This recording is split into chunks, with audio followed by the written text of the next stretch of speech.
All right, guys, welcome back to Hard Factor Radio on Barstool's Power 85, Sirius XM. This is pretty exciting. This is the finals, the final round of the Hard Factor debates. What we did, we split our brackets. One bracket, Barstool Talent. The other bracket, Stoolies. We're left with Jake and Tommy Smokes, and they're going to get into it today. But before we do, Tommy Smokes, how you doing, and what's going on with this porn star, Bella Danger, you've been talking about on the socials? Well, yeah, she's called an adult film actress, first of all. And, me and Bella, we go way back. But she is a star, Tommy. She is a star. She's a star. Wow. She's a star. Be We go way back sensitive, to Beeve. last summer. We've had this constant will they, won't they type banter back and forth. She responds to my tweets, Instagram. It's a good relationship, but it's friendly. It's strictly platonic. We both know we don't want to cross that line. We're just friends. Is there tension though? I mean, can you feel it? Can you tell? Yeah. Do you think COVID? You guys COVID slowed it down? It looked pretty hot on the video I saw. So yeah, I'm not one to kiss and tell. You were serenading what I saw. I think earlier there was. Yeah, I sang some Frank Sinatra to her last year. She melted, absolutely melted. Is she a New Yorker? No, I believe she's from Miami originally, but she was in New York to do KFC radio. And so you're exotic, basically. Yeah, for sure. Exotic. Tommy, when you say that you don't want to cross that line, you guys don't want to cross that line, you talk about in person, right? Not virtually. Well, I assume that you've consumed some of her work. I'm not going to comment on that. She's a friend. If she consumes my work, I may or may not consume her work, but she's a friend that I don't like to look at her in that light. You just watched the first 2 minutes of them before. Just your personality. Yeah, Tommy's just a fan of the game. Just be friends, supporting friends, anyways. Yeah. And Jake, how are you? Are you still on vacation? You seem like you've been on vacation all fucking summer, you lucky bastard. I'm right, I am. I'm just at the beach enjoying the hurricane. Sat outside on the beach while the wind was just whipping around. Got the surfboard out a little bit. I'm really bad at surfing, so that was fun. That's okay, Jake. Jake's a lawyer in training. For those of you guys who don't know, you guys know Tommy. He's got that look to him. What was that time? It didn't come. Got a lawyer look to him. You guys said last time that he was rich. He looks like a rich lawyer in training. Well, you can literally see 5 ceiling fans currently in his frame in his house. So, yeah, if that tells you about what kind of cash Jake's working with. Anyway, Jake's a good friend. He's a good guy to have on your team. He's a rich lawyer. Couldn't be beat. He's a fantastic arguer. Let's get into the debate. Gentlemen, quick reminder of the rules, and for the listeners out there, we're going to do 2 rounds. Now, both debaters have these topics. These topics were predetermined, given to the debaters ahead of the debate. We will do 2 2-minute rounds at the top of each topic, and then a 1-minute round rebuttal. So 2 and then 1. And during the 2-minute round, you can interrupt, you can argue, but it better be good or we'll dock points. The 1-minute round is absolutely uninterrupted. Then we'll go into a third mystery topic. They have no idea what it is. Let's kick it off with round 1, topic 1. Tommy gets the start here, and it's, what is the best crime? Well, first of all, thank you guys for having me back. You all look handsome today. I'm going to say thanks, Tommy. Crime is anything that gets you on death row. No, I'm kidding. I was going to go into my death row. I would. I don't know. You might. You could go for that. Yeah. Best crime to commit. New content. Is printing counterfeit money. Now, hear me out. Printing counterfeit money could be viewed as a victimless crime. It's not violent. You don't need to hurt anyone or kill anyone to print victimless money, to print counterfeit money. When you're doing so, you're also benefiting more, killing someone, whatever. You're not going to benefit. When you print counterfeit money, you can become rich off of this counterfeit money. It could be difficult to get caught using counterfeit money if you do it the right way. If you're going to make large purchases of like a home or something, no, but you want to get a free meal here and there or whatever it is, counterfeit money could be a very good way to go. I'll also say counterfeit petty cash is what you're talking about. A petty cash account. I mean, you could build up, but you know what? You build up with petty cash, that goes a long way. Okay. I'll also say, boys, in America, we have something called the fiat money system, meaning that our money is not backed by anything. It used to be backed by gold, the gold standard. It's now backed by absolutely nothing. So you could argue that almost all money is counterfeit, really, to some degree. So why not just print your own money? Why let the man tell you what's real money and what's not? Why can't I, a hardworking, blue-blooded American, print out my own goddamn money and use it around? I don't need the government to give me money and to tell me you can only use this money. So it's a crime, sure, I guess, but there's no victims. You get rich off of it, and it's taking a stand to the government and for what you believe in. Being a great American, really. Wow. I can see the rest of my time. Sounds more like capitalism than a crime to me. That's a great way to put it. Yeah. Okay, that's your 2, Tommy. Great start. Jake, what's the best crime? All right, guys. Well, here's the best crime: piracy. And I'm not talking about stealing movies.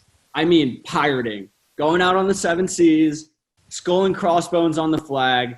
It is honestly just the coolest thing ever. I love Pirates of the Caribbean. Let's go. I'm ready to go ride with Johnny Depp and Orlando Bloom on the 7 seas. And it's not just a crime. It's a lifestyle. All you're doing, you're pillaging, you're plundering, you're getting fucked up. You live completely outside of the law. You do whatever crime you want. It's honestly epic to be a pirate. You're just flying around on ropes, just having fun. You're going to war with your boys every day. I think that being a pirate would be the coolest thing. In these modern times, is it more like Pirates of the Caribbean or the one with Tom Hanks where the guy's the captain now? Well, I think either way, you're kind of Somali. Yeah. Being a pirate nowadays, it might be a little harder, but there's more loot to the game. Yeah. Those guys looked a little malnourished. Well, they're not good enough pirates, obviously. Okay. They need to improve their pirating game. Well, how would you do that in today's world? Today's pirating world, I think you got to go back to the sailboat. You got to have the sails and a big flag. You want a big mark so everyone knows it's you. Yeah, you definitely want a cool symbol. Yeah, and that people fear you when you're coming. So you're saying you have to run a pirate-themed pirating ship? I'd be down with that. Okay. Yeah, because then you attract only the cool people who want to be pirates. All those cool guys. You got 10 seconds, Jake. How many sub crimes are you committing though? Because pirating could lead to rape, murder, pillaging, there's stabbing. a Me Too concern. Yeah, we have a code. No rape, murder if they're assholes. You can murder. And that's your time. Oh, that's your time. Okay, Tommy. 1 minute, uninterrupted. Excuse me. Yeah, to the judges, I would say this. What would you rather do? Would you rather go be a pirate? Jake, I think you glamorized the pirate lifestyle a little bit, but modern day, you're just going to be on a ship in the middle of nowhere with a bunch of other sweaty dudes all on the dock. No Wi-Fi probably as you get out further into the middle of the sea. A lot of sun. If you get seasick, that's absolutely terrible. Being a pirate would absolutely suck. I would never in a million years want to be stuck out in the middle of the ocean for days. You've got to kidnap people and shit. Otherwise, just talking about a cruise. But you're saying that it's a pirate, so that means you got to be doing some really bad stuff along the way. Would you rather be doing that, or would you rather just be printing money and living like a king on land with Wi-Fi, with food, with whoever you want, instead of stuck on a pirate ship in the middle of nowhere with a bunch of old sweaty men? I concede the rest of my time. Okay. Interesting. Okay. All right, Jake. 1 minute uninterrupted. We got piracy versus counterfeiting money. My crew follows Title IX, so there will be just as many women on that crew as men. Okay? Now we're talking. Okay, Yeah. equal rights. All right. And also talking about living on a pirate ship, at least you're out in the open, you're in the sea. You're not paying $3,000 to live in a tiny 2-bedroom apartment in New York. I mean, geez, that sounds terrible to me. And not to mention counterfeit money. Tommy, you're hurting everybody who touches that money. They're not going to be able to spend it. Unless you're good enough, and nobody is good enough. You ever watch Catch Me If You Can? Guess what? They could and did catch him. You're not smarter than Frank Abagnale. But he ended up with a job. I'm sorry, it's uninterrupted, Tommy. But you go ahead, print your money, and at least buy yourself a new haircut with it, okay? I cede my time. Okay, that's your shots time. fired. Whoa, he did that. You see how he did that? He took Oh, advantage of the uninterrupted minute to insult him personally, his appearance. I'm confused. Some Do we have to worship. counterfeit the money in New York? Because that's what it No, sounds like. that's what I was going to say. You can do Yeah. counterfeit money anywhere. You don't need a 2-bedroom apartment. Right. I think the counterfeiting, these can go Okay. on anywhere in the world. I just want to clarify that because up until that clarification, Jake told us the counterfeiting was new. I had to believe it. So. I'm not going to give away how I'm going to judge this, but No, all no. I'll say is that my mind is much more. It's more even, and I'm more confused after that second round. Yeah, my brain's spinning too. And guys, we're going to hold our judging until all 3 rounds are done. I do want to point out, and I don't know if you guys know, I'm sure you guys know this, but Frank Abagnale from Catch Me If You Can, he hosts the AARP podcast, The Perfect Scam, which tries to prevent old people from getting scammed, and it's a really good list. So it worked out pretty good for him, if you know what I mean. That's Anyway, true. moving on to And the FBI, right? yeah, well, also the FBI, But don't listen to that fucking podcast. Edit that out. Listen to the Hard Factor podcast. Don't be if be only shouting out other Barstool podcasts. Sports podcast. Yeah. No, if they none want to others. listen to the AARP. Let me sum it up for you. He's a good con man. That's it. You're done. You don't need to check it out anymore. All right, guys, let's take it to topic 2. Best fictional detective of all time. This was originally best movie detective or on-screen detective. We opened up to just fiction in general, so plays, television, screen, novels. Jake, kick it off. 2 minutes. All right, this was an easy one for me, guys. No question about it. I'm going with Scooby-Doo. All right? First off, I love dogs. Like, Scooby would be an awesome buddy to have around and so funny. Like, he's literally just a walking humor machine. Now, not to mention, every episode of Scooby-Doo just had that sick theme song in the beginning, like, Scooby-Dooby-Doo, where are you? Like, You got to stop there, Jake, because if you sing too much of it, we'll get a copyright violation. But yeah, we know the song. Yeah, okay. But anyway, a great show. It's hilarious at any age. Like, kids can watch it, but also, like, I still watch it, okay, sometimes. And I just really think it's hilarious to this day. Not to mention, Scooby always catches his guy. I have never seen them fail to catch who they're after.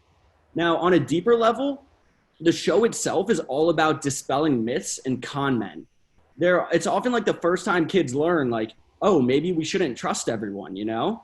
Like, it makes kids, like, start to question things.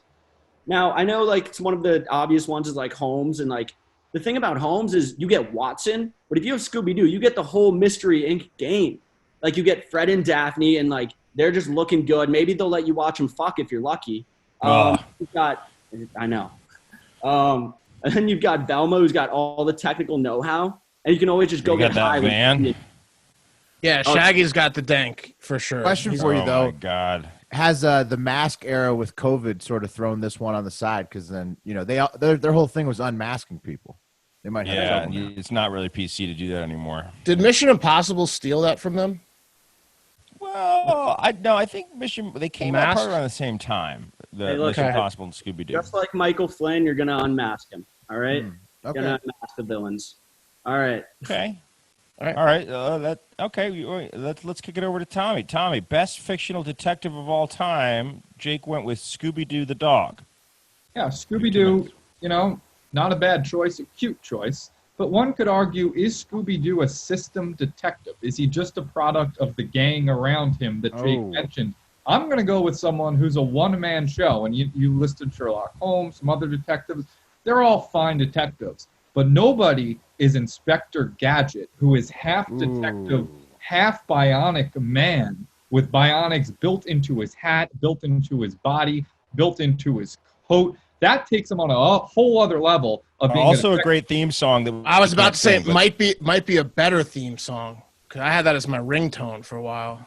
There you go. And Inspector Gadget, you know, he sets himself apart. Scooby-Doo, dogs are cute. At the end of the day, do you want a dog solving a crime for you? No, you want to pet him. You want him to roll over. You throw a bone, and Scooby-Doo is going to go running after. He's going to forget that there's a crime going on. Inspector Gadget is focused on one thing and one thing only, and that's catching criminals. And like I said, he sets himself apart from the rest with all those interesting gadgets. He's a bionic man. There's nobody like Inspector Gadget else out there. He's the clear choice for best fictional detective. Okay. Two good choices, two great theme songs. Wow. Yeah, nice.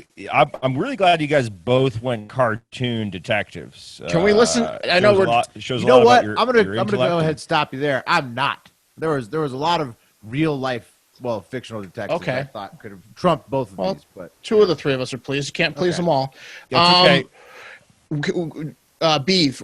Before we judge, can we get a couple minutes to listen to the theme songs, like later on? Yeah, absolutely. Yeah, we'll take a break right. and listen to the theme songs, and then we'll come back and vote and judge with those fresh in our mind. Jake, you I'm have gonna 1 go minute. watch a scene from Die Hard While Oh, you, while you guys so you listen were just hoping one of them said Detective John You were McClane. really kind they of would have won the focused in on round that. for me. That's for sure. And not much of a detective. Okay, Jake, 1 minute uninterrupted. Tommy went with Inspector Gadget. You chose Scooby-Doo. That's the battle. All right. I mean, the thing is, when it comes down to it, Scooby-Doo has always got luck on his side. You know, you're saying you're going to distract him by throwing a ball. Guess what? He's going to run right into the villain and stop him because he was running after that ball. He is just constantly – he's a hound for these mysteries, you know? He's just sniffing around looking for a good mystery. And, I mean, I don't know. Like, who do you want to roll around with? Like, I don't want to be with Inspector Gadget. You're just with, like, a 50-year-old man all day? No, I'd way rather be with a dog. Like, and honestly, as far as theme songs go, the Scooby-Doo theme song.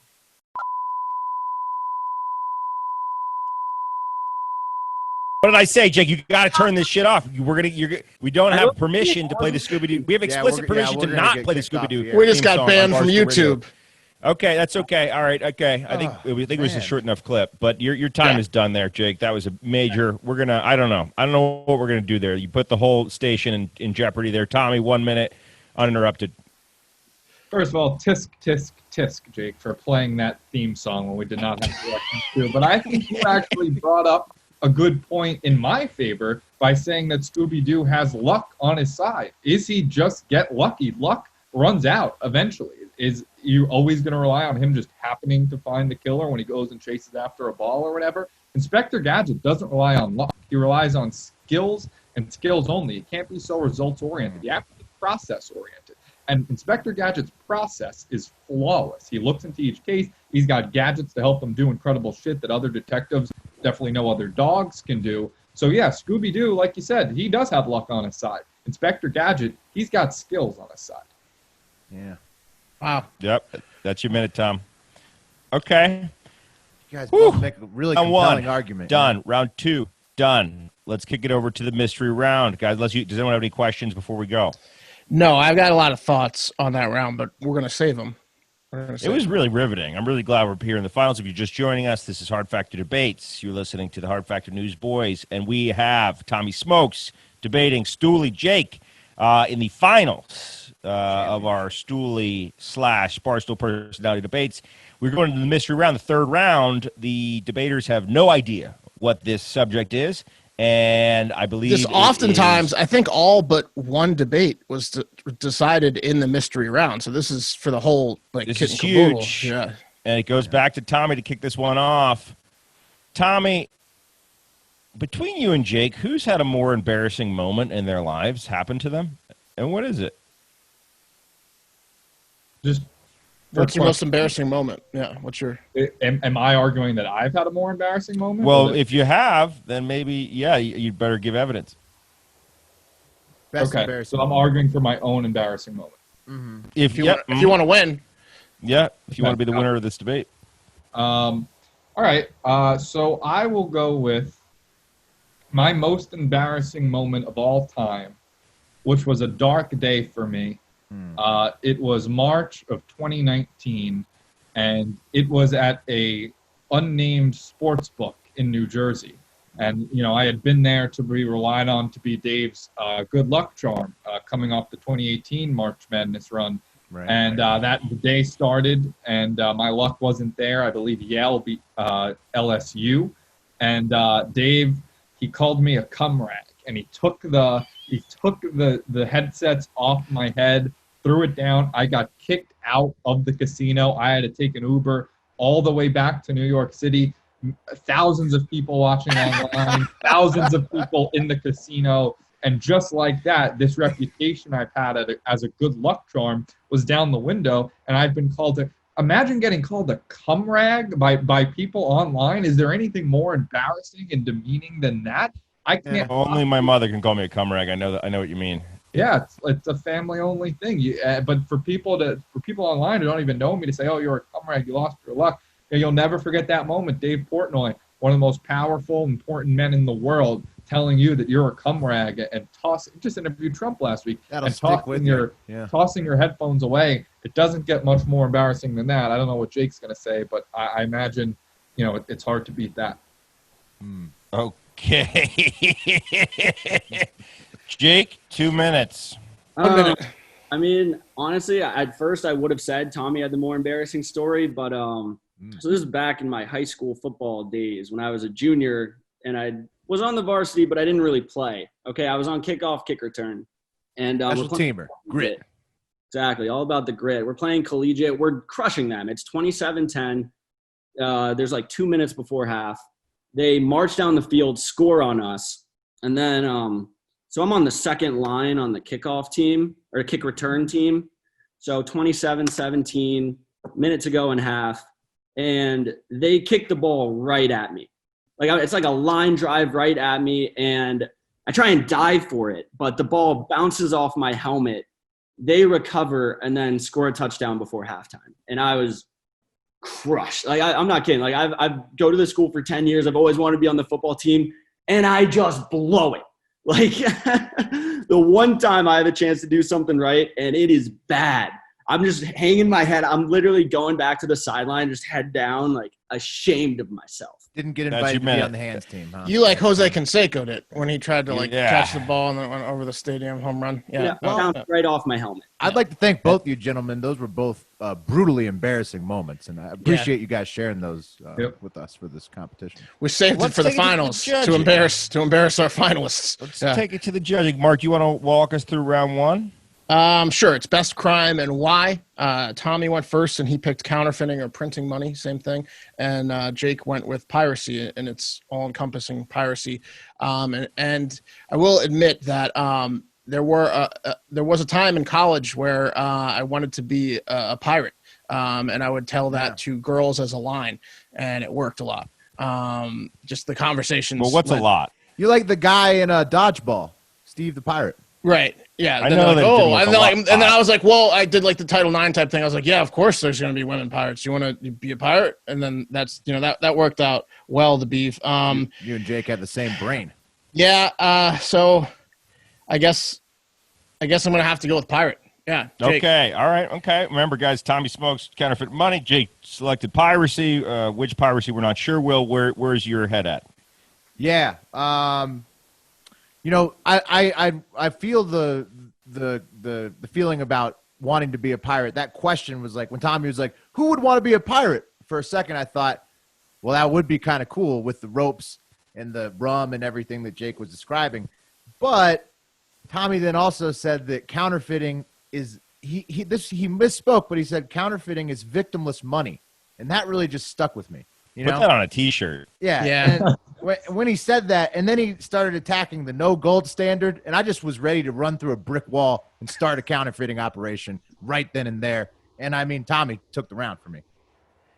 Ooh, we got a split decision. Okay, guys, I'll be real honest with you. There's no way to avoid rape and piracy, so Tommy's taking the round for me. Also, the residual crimes, right? Yeah. And Jake, I know that you're not about that. You're not a pirate. You're looking at the fantasy side of piracy. That's not what you're about. But ultimately, it's all roads lead to the R word when it comes to pirates.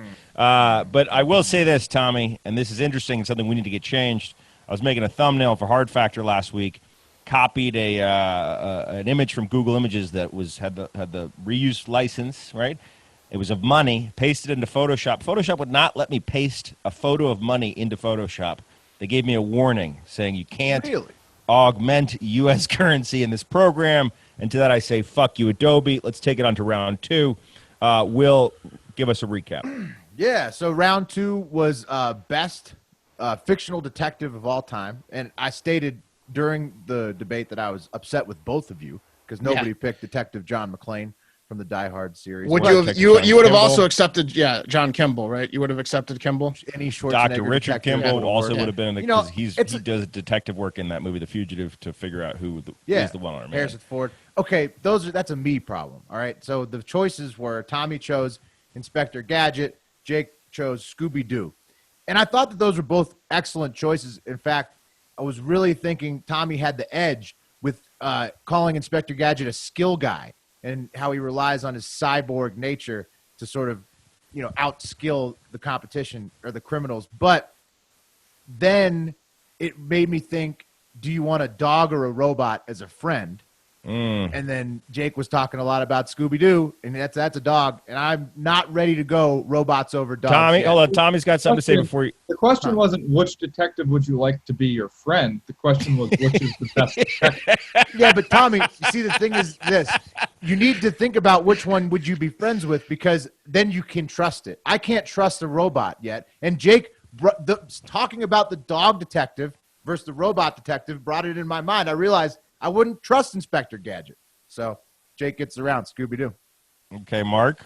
I also was fixated on the skill versus luck thing, because since you guys opened up and did your most embarrassing moments, I'll give one of my most embarrassing moments, and I'm a huge JRPG buff, which is like Japanese RPG game, like Final Fantasy, for example. And what you do is you build your characters up in different levels, one of them being luck sometimes, which I never fucking understood. I never built it up. I never liked it. It doesn't do anything. How do you define it? Like it's impossible to measure. Did you get unlucky a lot then in these games? And in life, I've never won like a big scratch off. Like, I don't understand luck. It makes me angry talking about it. So I'm not going to pick luck. I'm going to go with Tommy. Okay. All right. I'd rather hang. Whoa. Oh, the beef. You got to settle the round. The beef wants to go Inspector Gadget, but he also wants the. No, I don't want to go Inspector Gadget. Wants it to continue. Here's why.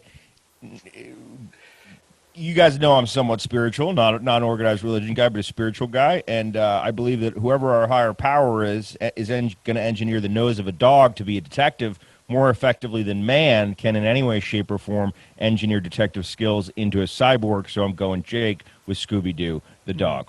Interesting assumption that you think that Inspector Gadget was engineered by men. I'd say, well, who else? Probably an AI of some sort to make something that good. Better theme song, Inspector Gadget, by the way. Okay, let's take it to round 3, guys. Okay. Mark, walk us through. All right, so it's most embarrassing moment. These guys had to say, basically, if they somehow knew each other, they could, I guess, throw someone under the bus. I guess maybe if Jake had been following some of Tommy's things, he could have assumed that was his most embarrassing moment and called it out. But they went the right way and said their most embarrassing moments for themselves. Bit of a trick. Smart. Bit of a which was trick. smart. I think I was waiting for Jake's story to say that he shit his pants. I was like, say you shit your pants. Or that he got called a cum rag. I'm like, when did they pants start calling you a cum rag? He never shit his pants. I think that Billy Football would probably go with Jake here, but I'm going to go with Tommy here for the most embarrassing moment. Yeah. Wait, what was yours? What was mine? Yeah, you said you would share. I did. I love JRPGs, which is like very nerdy. Oh, that was yeah. okay. Tommy got called a cum rag. Jake didn't get laid for all. Oh, I did. He missed I'm a judge. I'm not going to give you the number one. All right. Okay. That's one of the Come on. benefits of Come on. not being competitive. Okay. Okay. Mark goes. Tommy, Willie. Yeah. Jake had a very strong one. I can commiserate. Football and rugby. I know how it is to be like a block-handed person playing on the return team, and that's very nerve-wracking. And you feel like a fucking idiot when you butterfinger it like that. But Tommy had, like he said, hundreds of thousands, maybe millions of impressions of people just, berating him for just sitting there, really just sitting there. And, Well, it was really Jail. Or picked LSU. Yeah. Yale's fault. Yeah. I mean, really, no, it's the Tigers' fault because you can't drop anything to Yale. That's fucking ridiculous. It must have been 3-pointers, right? They must have been raining threes. Man, I feel bad because I went to LSU. I would have told Tommy, definitely bet on the football team. Maybe don't always bet on the basketball team, but couldn't be there for you. And it was a very embarrassing moment. So Tommy, you get the round. Ah, that's the ball game, boys. Tommy takes the ball game. He is the champion. Jake, You gave him a. are you on mute? Embarrassing. Yeah, that was a layup.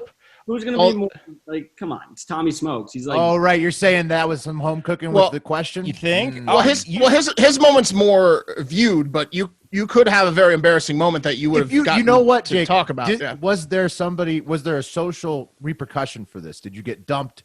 Did your dad dock your allowance? Did they call you taking it over the top? Did they call you head boy? Did they call you no hands? Yeah, helmet face. My coach has just made fun of me for a long time. Not even right, kids. see? That's not. Yeah. See, Tommy's boss called him a cum rag and then sent him home in an Uber.